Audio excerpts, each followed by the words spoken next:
नमस्कार। हिंदी के YouTube channel पर आप सभी का स्वागत है।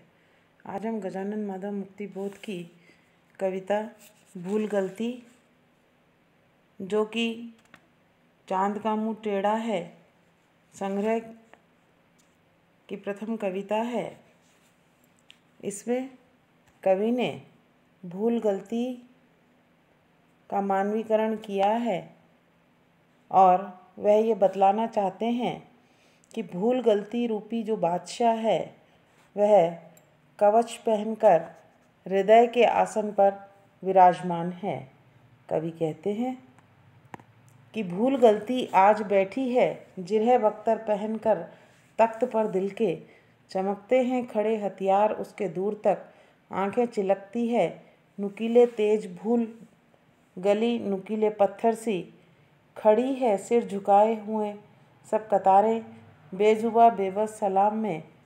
अनगिनत खम्भों में मेहराबों थमे, दरबारे आम में सामने बेचैन घावों की अजीब अजब तिरछी लकीरों से कटा चेहरा की जिस पर कांप दिल की भाप उठती है, पहने हथकड़ी वह एक ऊंचा कद। कि यहाँ कवि मुक्तिबोध जो हैं वह कहते हैं कि मनुष्य जीवन में अनेक प्रकार की गलतियां करता है, भूलें करता है, और जब वह ऐसी गलतियां कर चुका होता है तो उसे भूल करने की आदत पड़ जाती है और फिर वह कठोर और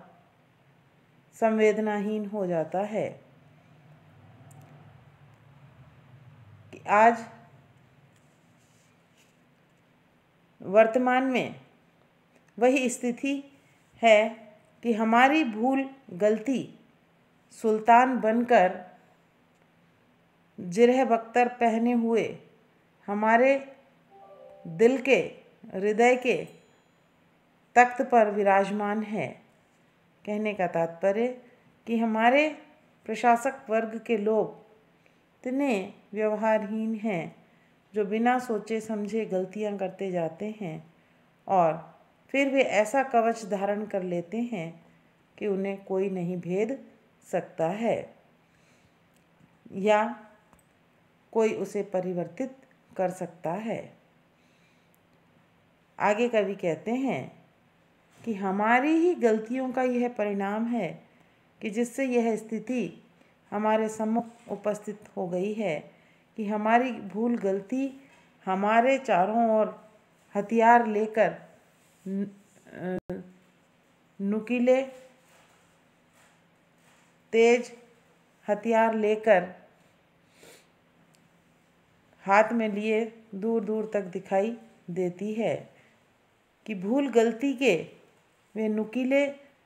अंश हम भोगते हैं और सिर झुकाए हुए बेबस बेजुबा होकर इस भूल गलती रूपी सुल्तान के सामने दरबारे आम में हम अपनी उपस्थिति देते हुए सिर झुकाकर उसी के सामने उसकी हाँ में हाँ मिलाते रहते हैं। कि आगे कवि कहते हैं कि भूल गलती रूपी सुल्तान के समक्ष एक व्यथित दुखी तरह तरह के घावों से पिटा हुआ चेहरा खड़ा है।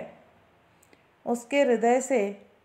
विवशता की भाप उठती है और जिससे वह कांपने लगता है। वह उसने हथकड़ी पहन रखी है और उसका कद ऊंचा है। कि यहाँ कवि ने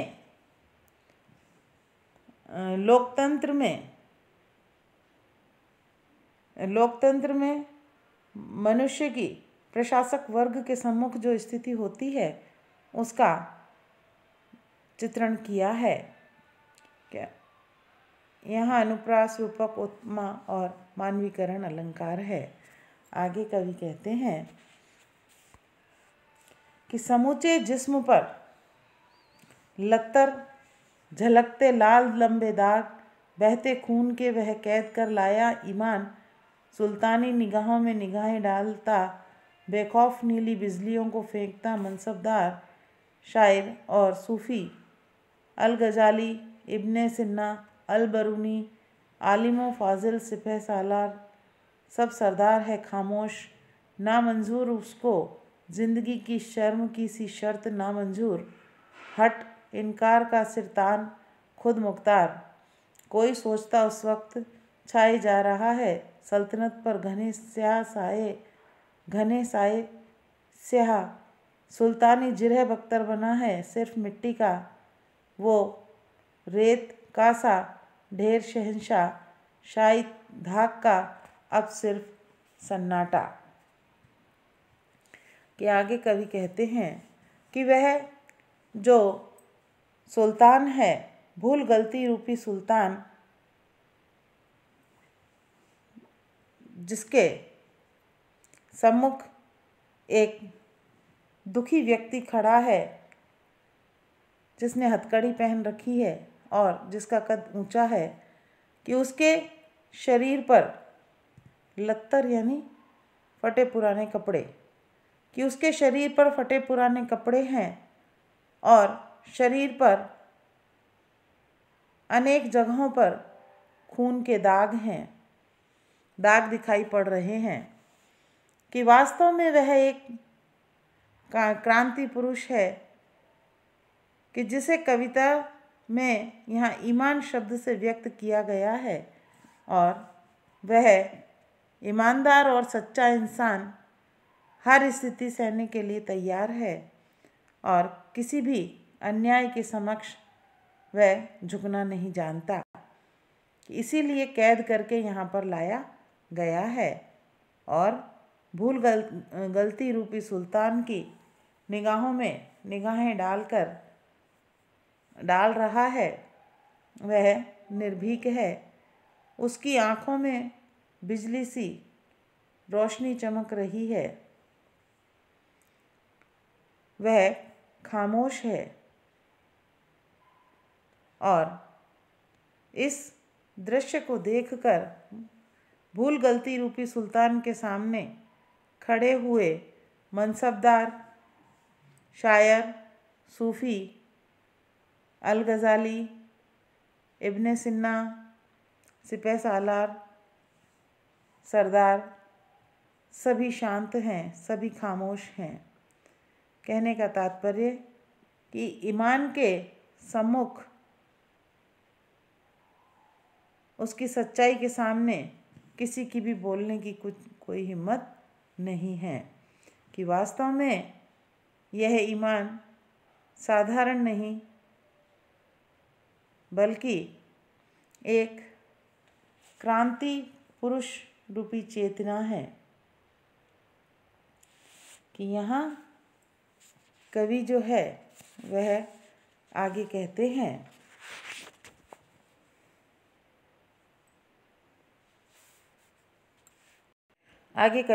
हैं कि जिस ईमान को कैद करके लाया गया है वह किसी भी प्रकार की शर्तों को मानने से नामंजूर कर देता है। कि ईमान जो है वह स्वाभिमानी है, निर्भीक है और अपने सामने सम्मुख रखी हुई सभी शर्तों को नामंजूर कर देता है। कि वह अपने आप को विचारों का स्वामी मानता है। और आगे कवि कहते हैं कि इस स्थिति को देखकर दूसरे प्रकार की बातें कोई सोचता हो उस वक्त, किंतु यह सच है कि ईमान को कैद करने से वह निष्कर्षित होता है कि शासन के ऊपर सल्तनत या शासन के ऊपर घने काले बादल मंडराते हुए दिखाई पड़ते हैं कि भीतर ही भीतर वह क्रांति की भावना जैसे सुलग रही हो और भूल गलती रूपी जो सुल्तान बैठा है, भले ही उसने जिरह बख्तर पहन रखे हों, लेकिन वह मिट्टी का ही बना हुआ है, मिट्टी का ही तो है। अर्थात कहने का तात्पर्य, मिट्टी से तात्पर्य कमज़ोर मनोवृत्ति का है कि ऐसे सुल्तान को देखकर हमारे परिवेश में, हमारे आसपास जीने वाले लोग चुपचाप हैं, कोई कुछ नहीं बोल रहा है और अब चारों ओर सन्नाटा फैला हुआ है। आगे कवि कहते हैं कि लेकिन ना जमाना सांप का काटा, भूल आलमगीर जनता मेरी आपकी कमजोरियों के स्याह, लोहे का जिरह बख्तर पहन, खूंखार हाँ खूंखार आलीजा, वो आँखें सच्चाई की निकाले डालता, सब बस्तियाँ दिल की उजाड़े डालता, उसने करता हमें वह ढेर बेबुनियाद बेसिर पैर, हम सब कैद हैं चमकते ताम झाम में, शाही मुकाम में। ये आगे कवि कहते हैं कि उस गलती रूपी सुल्तान के समक्ष लोग चुपचाप हैं, चारों ओर सन्नाटा सा फैला हुआ है, कोई किसी भी प्रकार का मनोभाव प्रकट नहीं करता। तो आगे कवि कहते हैं कि सामाजिक जो लोग हैं उनकी इस प्रकार की विवशतापूर्ण कमज़ोर स्थिति ऐसी लग रही है जैसे सारे ज़माने को सांप ने काट लिया हो, कि भूल गलती रूपी बादशाह शहंशाह जनता की कमज़ोरियों को देखकर स्वयं शासक बन बैठा, लोहे का जिरह बख्तर पहनकर वह शासक बन बैठा। कहने के लिए वह खूंखार है, लेकिन और कहने के लिए वह खूंखार है और सच्चाई की आंखें निकालना चाहता है। कहने का तात्पर्य कि सच्चाई को समाप्त कर देना चाहता है। उस बादशाह ने हमें चारों ओर से घेर लिया है और हम सब उसमें कैद हो गए हैं, कि हमारा कैद होना उसके चमकते हुए तामझाम के सम्मुख बहुत से लोग उसकी हाँ में हाँ मिलाते हैं, उसकी बेबुनियाद बेसिर पैर की बातों को भी स्वीकार कर लेते हैं और ऐसे लोग ही उसके कैदी हो गए हैं। कि यहाँ कवि ने सुल्तान को बेबुनियाद और बेसिर पैर की बातों सुल्तान की सिर पैर की बातों को जनता जो है स्वीकार करके उसकी हाँ में हाँ मिलाती रहती है। आगे कवि कहते हैं कि इतने में हमी में से अजीब करहा सा कोई निकल भागा, भरे दरबार आम में भी संभल जागा, कतारों में खड़े खुदगर्ज बा हथियार, बख्तरबंद समझौते वहम कर रह गए, दिल में अलग जबड़ा अलग दाढ़ी लिए, दो मुँहपन के 100 तजुर्बों के बुजुर्गी से भरे, दढ़ियल सिपह सालार संजीदा सभी सहम कर रह गए। लेकिन उधर उस ओर कोई बुर्ज के उस तरफ जा पहुंचा, अंधेरी घाटियों के गोल टीलों घने पेड़ों में कहीं पर खो गया। कि यहाँ कवि कहते हैं कि हमारे ही समाज में से कोई व्यक्ति अचानक अजीब सी दर्द भरी करहा लेकर अपने स्वाभिमानी व्यक्तित्व के साथ भाग जाता है। वास्तव में भागने वाला वह क्रांति पुरुष ही है।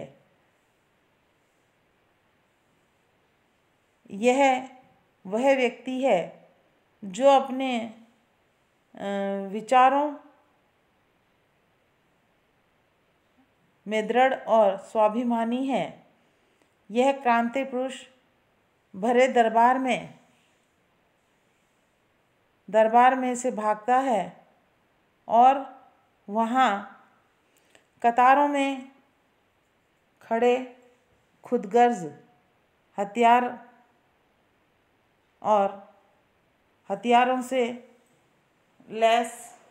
हथियारों से युक्त बख्तरबंद आदि जो लोग चुपचाप उसे भागता हुआ देखकर चुप रह जाते हैं और वे इस तरह से उस क्रांति पुरुष के निकल भागने से सहम कर रह जाते हैं कि वास्तव में वह क्रांति पुरुष के हृदय में अलग प्रकार के भाव हैं।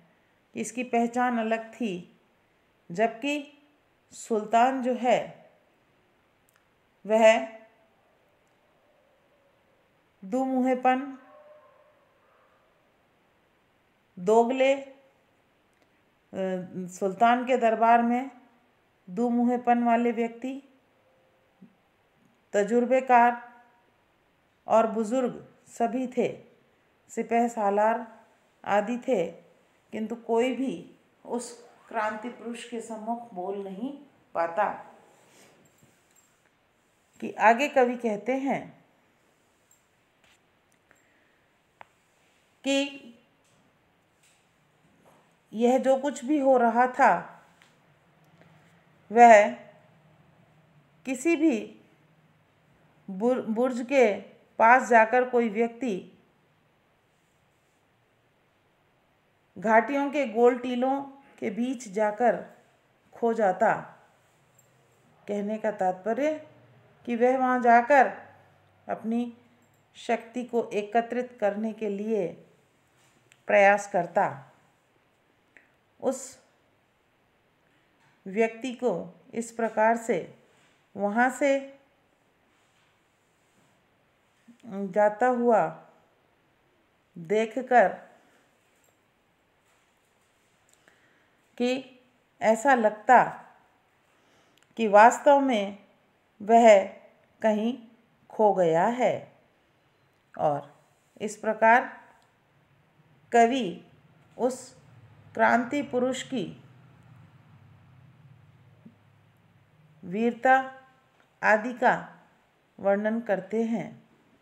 आगे कवि कहते हैं कि महसूस होता है कि बेमालूम दरों के इलाके में सच्चाई के सुनहले तेज अक्सों के धुंधलके में मुहैया कर रहा लश्कर हमारी हार का बदला चुकाने आएगा। संकल्प धर्मा चेतना का रक्त प्लावित स्वर हमारे ही हृदय का गुप्त स्वर्णाक्षर प्रकट होकर विकट हो जाएगा। कि यहाँ आगे कवि कहते हैं कि वह जो क्रांति पुरुष है वह भरे दरबार से सबके सामने से भाग जाता है और क्रांति करने के लिए अपनी शक्ति को एकत्रित करता है।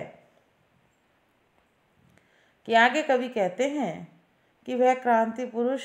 जब इस प्रकार से जाकर अपनी शक्ति को एकत्रित करने का प्रयास करता है और वही व्यक्ति अपने अनुभव के आधार पर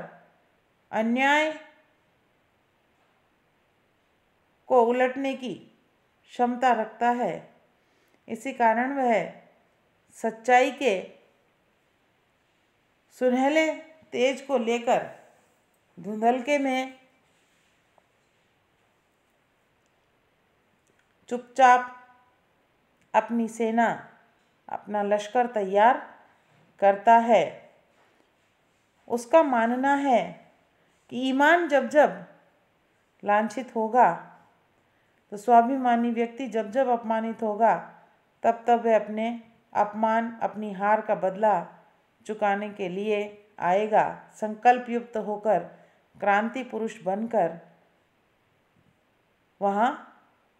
प्रकट होगा और प्रकट होकर वह केवल क्रांति ही नहीं करेगा, बल्कि भयानक रूप धारण करता हुआ सारे समाज को आश्चर्यचकित कर देगा कि वास्तव में यह और कोई नहीं, हम मनुष्यों के हृदय के भीतर छुपी हुई एक अदम्य जिजीविषा से युक्त चेतना है,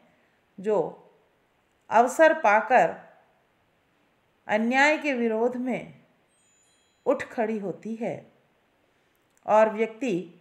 क्रांति पुरुष के रूप में सभी के सम्मुख प्रस्तुत होता है। तो यहाँ कवि ने बतलाया है कि जब तक गलती रूपी सुल्तान बैठा रहेगा, तब तब ईमान और सच्चाई क्रांति के रूप में उस गलती रूपी सुल्तान के समक्ष क्रांति के लिए उपस्थित होंगे। और वर्तमान समाज में, वर्तमान में इस बात की आवश्यकता भी है कि यहाँ उसी क्रांति का आह्वान कवि ने किया है। कि हमने आपको ये कविता पढ़ाई, इसे आप पढ़िए, सुनिए और इस चैनल को लाइक और सब्सक्राइब अवश्य कीजिए। धन्यवाद।